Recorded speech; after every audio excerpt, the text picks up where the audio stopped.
Olá, eu sou o Juliano. Eu vou mostrar para você que existe uma informação que pode derrubar obras e que quase sempre é medida sem critérios claros e definidos. Ela é realizada durante as sondagens feitas antes do projeto e construção de qualquer obra. E ela também é responsável por um monte de problemas. Leva a atraso de cronogramas e aumento de custos. E você vai pensar, se ela é tão importante assim, deve ser medida com grande atenção. Infelizmente não é verdade, mas vou te ensinar mais à frente como realizar as medidas e ainda como orientar e especificar para os sondadores, engenheiros, geólogos e projetistas e demais profissionais envolvidos com a área de fundações e geotecnia. E esta medida é o simples nível d'água, o NA do terreno, que às vezes prega muitas surpresas. Você sabe que a água do subsolo está envolvida em mais de 80% dos problemas de fundações, taludes e geotecnia em geral? E muitos dos problemas podem ser evitados se os registros DNA forem criteriosamente informados ao projetista. E as medidas DNA podem ser aprimoradas pela digitalização e registro padronizado dos dados. E isto faz parte do BIM. Você já ouviu falar? Não vou entrar em detalhes agora, mas um dos requisitos para trabalhar em BIM é adotar sistemas padronizados de classificação das informações. A adoção de uma classificação no ambiente digital cria procedimentos para registro e para entrega de resultados e facilita muito depois na análise. Vamos ver como são medidos os níveis de água nas sondagens. A prática mais comum que tenho visto no mercado, eu chamo de medida simplificada do nível d'água. O sondador mede basicamente um nível inicial e um nível final. Eventualmente alguma medida no início ou final do dia, nas sondagens que demoram mais do que 1 ou 2 dias. É uma medida simplificada, mas tome cuidado, ela pode ocultar comportamentos particulares do NA com implicações na obra. E você sabe qual é o problema desta simplificação? Quem recebe o log de sondagem não sabe exatamente como o sondador mediu o NA. E aí permanece sempre uma grande dúvida. É preferível adotar um procedimento que demonstre o critério adotado na obtenção de cada medida. Vamos ver como são as boas práticas relacionadas às medidas do NA em sondagens geológico-geotécnicas. Este é um exemplo de classificação de nível d'água que tenho adotado e que é utilizado em alguns setores do mercado de investigação. Existem os níveis iniciais, normalmente identificados no primeiro dia de execução da sondagem, os níveis finais, identificados após a conclusão das sondagens, e algumas ocorrências durante a sondagem. Vamos começar com o NA inicial, aquele normalmente identificado no primeiro dia de sondagem. Você sabe por que é importante a sua medida? Já vamos ver isso, mas antes precisamos saber como chegar até o nível d'água. As sondagens sempre devem iniciar com perfuração a seco utilizando um trado.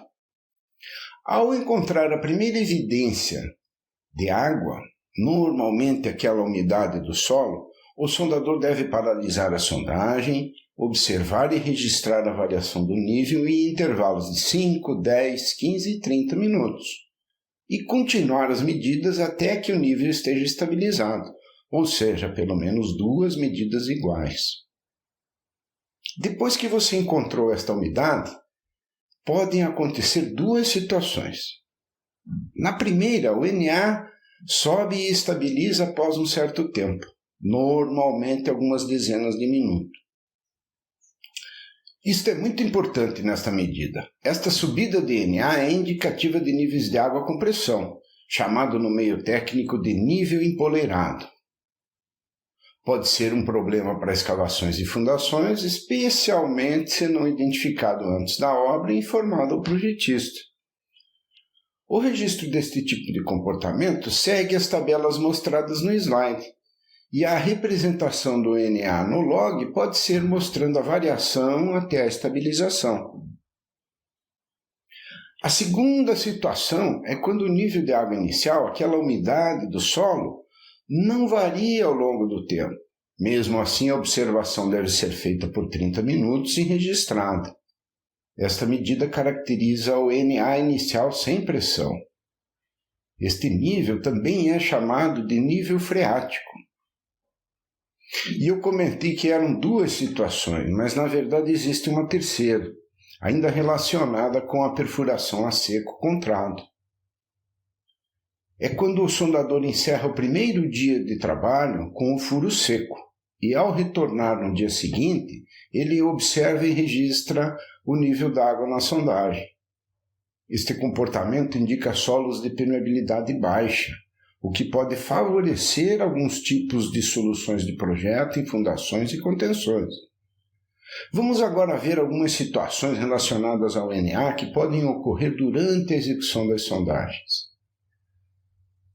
Após a identificação e registro do Na durante a perfuração a seco, as sondagens normalmente prosseguem com o processo de lavagem e circulação de água. O nível d'água quase sempre está na superfície ou no topo do revestimento, pois está sendo injetada água no terreno para a remoção do solo perfurado. Com o aprofundamento da sondagem, são atravessados diferentes tipos de solos, areias, argilas e outros. Cada um tem diferentes comportamentos em relação ao nível d'água. E vocês não imaginam a quantidade de situações diferentes e surpresas que podem ocorrer. Com o objetivo de entender melhor o comportamento do Na nos diferentes materiais, é comum realizar um ensaio durante as sondagens que procura a resposta para estas perguntas. Com a sondagem paralisada, o que acontece com o Na após esgotar a água no interior do furo? E até que profundidade o Na sobe e em quanto tempo ele estabiliza? Estas respostas vão dar pistas consistentes sobre o comportamento do Na em cada tipo de solo ou profundidade da sondagem. Para responder, o sondador esgota a sondagem utilizando a bomba-balde, ou baldinho na nomenclatura de operação. Em algumas sondagens ele não consegue, porque a quantidade de água que entra é maior do que a que sai com a bomba. Mas mesmo assim é importante esgotar o máximo possível, pelo menos uns 30 minutos. Logo após esgotar, medir a profundidade do Na e anotar a data, a hora, a profundidade da sondagem e do revestimento, e indicar que foi obtido através do esgotamento com o baldinho. Após esgotado, observar e registrar o Na em intervalos de 5, 10, 15 e 30 minutos ou até estabilizar. Este procedimento caracteriza um nível de água estabilizado demonstrado pelos dados. Ele é conhecido no meio técnico como ensaio de recuperação do Na. Este ensaio pode ser realizado a qualquer momento da sondagem e, quando bem instruído, é uma ferramenta eficaz no entendimento do comportamento da água em cada tipo de solo. Uma variação dessa medida é o nível da água estabilizado em 12 ou 24 horas. Nestes dois tipos, o Na é esgotado ao final da sondagem, mantendo o revestimento no furo. O sondador retorna 12 horas ou 24 horas após o esgotamento e mede um Na final, que poderá ser final estabilizado 12 horas ou 24 horas, a depender do tempo de estabilização. A diferença para um ensaio de recuperação é que são realizadas somente duas medidas, aquela logo após o esgotamento e outra após 12 ou 24 horas. E vamos ver um outro comportamento do Na que é frequente. É o rebaixamento abrupto durante o processo de lavagem e circulação de água. Às vezes ocorre um rebaixamento parcial e às vezes seca o furo.